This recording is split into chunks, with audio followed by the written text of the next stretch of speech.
আমি এখন নানা হয়েছি, আপনারা অনেকে জানেন। আমার এই বয়সে আমি নানা হয়েছি, এটা অনেকে শুনলে আসমান থেকে নাজিল হওয়ার উপক্রম হয় যে কিভাবে সম্ভব। তো আমি বলি, আমি আমার সংসার জীবন গোছানো শেষ, আমি এবং আমার মিসেস সহ বাকি জীবন আরামের সাথে দেশ বিদেশ যদি ঘুরেও বেড়াই, আল্লাহ বিল্লাহ করে বাকি জীবন কাটিয়ে দিই, আমার কোনো টেনশন নাই, কারণ আমার সংসারের সব সেট আপ করা শেষ। সে সমস্ত মানুষদেরকে দেখে আমার করুণা হয়, মায়া হয়, যারা আর্লি ম্যারেজকে দোষণীয় মনে করে, তারা অনেক বেশি দেরি করে তথাকথিত নিজের পায়ে দাঁড়ানোর কথা বলে 30-35 পার হওয়ার পর বিবাহ শাদী করেন। এই মানুষগুলো তাদের ছেলে মেয়ে হইতে হইতে, প্রথম তো আবার ছেলে মেয়ে নেওয়া যাবে না, একটা লম্বা সময় এনজয় করতে হবে, 40-এর পর হয়ে যায় ছেলে মেয়ে হতে হতে। এরপর এই ছেলে পড়ালেখা করে গ্রাজুয়েশন করতে করতে 55-60 চুই হয়ে যায়, ততক্ষণে সংসারের ঘানি টানতে থাকে।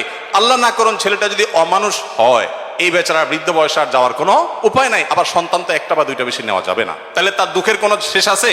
আর আমার সবকিছু কমপ্লিট। এখন ছেলে মেয়ে যদি বেশি বেতাল হয়, বেলাইন হয়, সোজা কানটা মলে দিয়ে দরজা দেখা দিতে কোনো অসুবিধা নাই, কারণ আমার সেকেন্ড থার্ড ফোর্থ অপশন আছে, অনেকগুলো সন্তান আছে।